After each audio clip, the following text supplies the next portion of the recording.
Hayotda shunday onlar bor, ularni qayta-qayta his qilging keladi.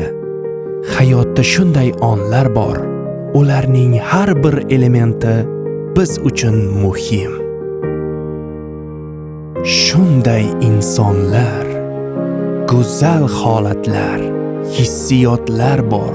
Ular go'yoki siz bilan bir umr qolishi kerak.